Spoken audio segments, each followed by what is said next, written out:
Hello guys, എല്ലാവർക്കും happy new year കേട്ടോ. അപ്പോൾ ന്യൂ ഇയർ ഒക്കെ അല്ലേ, ഞാളൊന്ന് അപ്പടൊക്കെ പോട്ടെ എന്ന് വിചാരിച്ചിറങ്ങിയതാ. അപ്പോൾ ഇത് ഞങ്ങളുടെ ഫ്രണ്ടാട്ടോ. എല്ലാവരും ഉണ്ട്, ബാലുണ്ട്, ഫ്രണ്ട്സൊക്കെ ഉണ്ട്. അപ്പോൾ ഞങ്ങളെല്ലാം കാറൊക്കെ കാപ്പാടേക്ക് വിടാൻ നോക്കുകയാണ്. അതിൻ്റെ ഉള്ളിൽ കുൽസിത പ്രവൃത്തികളാണ് ഈ കാണുന്നതൊക്കെ.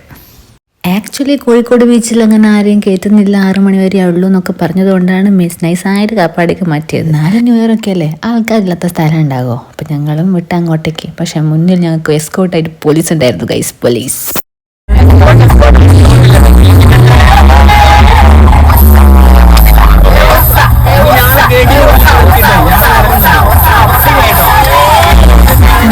പാട്ടുണ്ടായിരുന്നൊക്കെ പോലീസിന്റെ എസ്കോർട്ടൊക്കെ കാപ്പാടെത്തി ഗൈസ്. കാപ്പാടെത്തിയപ്പോൾ അവിടെ എൻ്റെ കണ്ണിലടക്കിയത് എന്താണെന്നറിയോ? ഉപ്പിലിട്ട മാങ്ങ. പിന്നെ ഒന്നും നോക്കിയില്ല, അങ്ങോട്ടേക്ക് വെച്ച് പിടിച്ച്. ഇവന്റെ ഈ അന്തം വിട്ട നത്തം കണ്ടായിരിക്കും ഈ കട മൊത്തം അങ്ങ് വാങ്ങാൻ പോകാന്ന്. പക്ഷെ അല്ല ഗൈസ്, ഉപ്പിലിട്ട മാങ്ങ ഏത് വേണമെന്ന് തീരുമാനിക്കുക. അങ്ങനെ ഞാൻ ആലോചിച്ച് നോക്കുമ്പോൾ ദാ കിടക്കുന്ന ഒരു ചന്ദ്രൻ ആകാശത്ത്. ഉപ്പിലിട്ടൊക്കെ വാങ്ങി അങ്ങോട്ടും ഇങ്ങോട്ടും ഇല്ലാത്തപ്പോഴാണ് ദേ മേലെ പോയി പൊട്ടുന്നു, താഴെ പോയി പൊട്ടുന്നു, പിന്നെ പൊട്ടലും കണ്ടത്. അങ്ങനെ ഹാപ്പി ന്യൂ ഇയർ ആയി. പിന്നെ എന്നത്തെയും പോലെ കുറച്ച് പ്രശ്നങ്ങൾ അങ്ങോട്ടും ഇങ്ങോട്ടും ഇല്ലാത്തത് തന്നെ. ഇന്നത്തെ കാലത്ത് ഗൂഗിൾ പേ, ഫോൺ പേ ഒന്നും ഇല്ലാത്ത കടകളൊന്നും ഉണ്ടാവില്ല. പക്ഷേ അങ്ങനെ ചുരുക്കം ചില കടകളുണ്ട്. ആടത്തേക്കാണ് ഈ ചില്ലറ നുള്ളിപ്പെറുക്കി കൊണ്ടുപോകുന്നത്. ആടുന്ന് കുറച്ച് തൊണ്ടക്കോലൊക്കെ വാങ്ങി വന്ന് വണ്ടി കുത്തുന്നെങ്കിൽ തിന്ന്. പിന്നെ എനിക്ക് നേരത്തെ ബാലൻസ് ആയിട്ട് വന്നൊരു ഉപ്പിലിട്ട വാങ്ങിയിട്ടുണ്ടായിരുന്നു, അത് വെച്ച് ഞാനും അങ്ങ് തിന്ന്.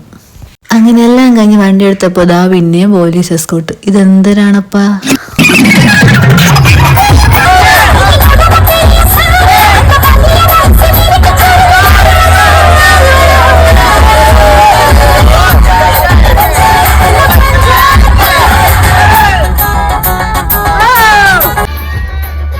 ഗൈസ്, നിങ്ങളിപ്പോൾ കേട്ടത് എന്ത് രാഗമാണെന്ന് ചോദിച്ചാൽ എനിക്ക് ഒന്നേ പറയാനുള്ളൂ, കാളരാഗം.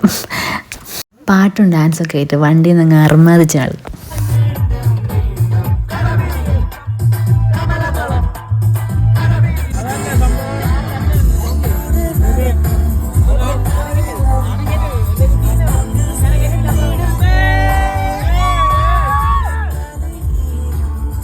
ഇങ്ങനെയൊക്കെ പോയാൽ മതിയോ? വല്ലതും ഞണ്ടണ്ടേ. അങ്ങനെ നേരെ വെച്ച് പിടിച്ച് കൊയിലാണ്ടിയുള്ളത് അക്കാര ഹോട്ടലിൽ. ഒരു ട്രെയിൻ പോലത്തെ ഹോട്ടലല്ലേ ഇത്. അടിപൊളി വൈബാണ് ഇവിടുന്ന് ഫുഡ് കഴിക്കാൻ.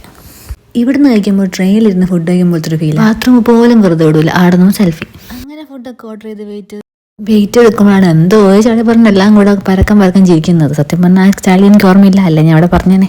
അങ്ങനെ കാത്തിരുന്ന് ഫുഡ് എത്തിയപ്പോൾ പ്ലേറ്റില്ല ഗൈസ്. അതും പറഞ്ഞ് കുറേ ചിരിച്ച്.